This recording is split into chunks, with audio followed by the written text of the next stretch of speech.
Hi friends, പ്രമോദാണ്. ഇന്നൊരു variety മുട്ടക്കറി ഉണ്ടാക്കി നോക്കിയാലോ. ഇതിന് കുറച്ച് സാധനങ്ങളൊക്കെ മതി കേട്ടോ. ഒരു സബോള, ഒരു തക്കാളി, രണ്ട് പച്ചമുളക്, ചെറിയ കഷ്ണം വെളുത്തുള്ളി, ചെറിയ കഷ്ണം ഇഞ്ചി, അത്ര മതി. ചട്ടി ചൂടായി വരുമ്പോഴേക്കും കുറച്ച് എണ്ണ ഒഴിക്കുക. എണ്ണയൊന്ന് ചൂടായിട്ട് കുറച്ച് കടുകിട്ട് പൊട്ടിക്കുക. പിന്നെ എണ്ണ ഒഴിക്കുമ്പം ഒട്ടും വേസ്റ്റാക്കാൻ പറ്റില്ല കേട്ടോ. എണ്ണയ്ക്കൊക്കെ എന്താ വില.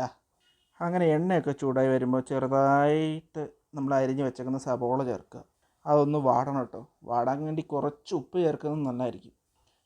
അതിനിടയ്ക്ക് നമ്മുടെ അരിഞ്ഞു വെച്ച വെളുത്തുള്ളിയും ഇഞ്ചിയും ചേർക്കാൻ മറന്നു കേട്ടോ. സബോളയ്ക്ക് മുമ്പ് ചേർക്കുന്ന ഏറ്റവും നല്ലത്. പിന്നെ സബോള ഒന്ന് വാടി വരുമ്പോൾ നമ്മുടെ പച്ചമുളക് ഉണ്ടല്ലോ, അതും ചെറുതായിട്ടൊന്ന് വാടിക്കുക. പിന്നെ നമ്മുടെ തക്കാളി അതും ഇടുക. പിന്നെ തക്കാളി ഒന്ന് വേവണം കേട്ടോ. പിന്നെ എളുപ്പത്തിൽ വേവാൻ കുറച്ച് വെള്ളം ചേർത്ത് ആവി വേവിക്കാൻ പെട്ടെന്ന് വേവും കേട്ടോ. ഇതൊക്കെ വെന്ത് വരുമ്പോൾ നമുക്ക് ഇനി പൊടിയൊക്കെ ചേർത്ത് വെക്കാം. കുറച്ച് മഞ്ഞൾപ്പൊടി, കുറച്ച് മുളക് പൊടി, റോളിൽ നിന്ന് വരുമ്പോൾ ഒരു 1/2 ടേബിൾ സ്പൂൺ, പിന്നെ ഒരു 1.5 ടേബിൾ സ്പൂൺ മല്ലിപ്പൊടി മതി. ഒരുപാട് മസാലയൊന്നും നമുക്ക് ആവശ്യമില്ലല്ലോ. മസാലയുടെ പച്ചമണം മാറുന്നവരെ ഒന്ന് നന്നായി ഇളക്കുക. കരിഞ്ഞു പോരുത്. തീ ഒരു മീഡിയം ഫ്ലെയിമിൽ വെച്ചാൽ മതി.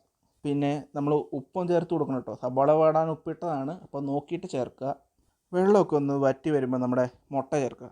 ഞാനിന്ന് മുട്ട, നമ്മൾ വെറൈറ്റി എന്ന് പറഞ്ഞല്ലോ, മുട്ട പുഴുങ്ങിയിട്ടല്ല, മുട്ട പൊട്ടിച്ചാട്ടോ ചേർക്കുന്നത്. അങ്ങനെ മുട്ട ചെറുതായിട്ടൊന്ന് പൊട്ടിച്ച് ചേർക്കുക. നമ്മൾ ചെയ്യുമ്പോൾ ഒരു വെറൈറ്റി ഒക്കെ വേണ്ടേ. ഇത് എൻ്റെ ഐഡിയ കേട്ടോ, ഏതോ ഒരു കുക്കിംഗ് വീഡിയോയിൽ കണ്ട് അടിച്ച് മാറ്റിയതാണേ. പിന്നെ ഇടയ്ക്കൊന്നും നമ്മൾ ഒരു സൈഡ് വെന്ത് കഴിയുമ്പോൾ ഒന്ന് മറിച്ചിടണം. പതുക്കെ ഇടണല്ലേ, ഇളകി പോകട്ടോ.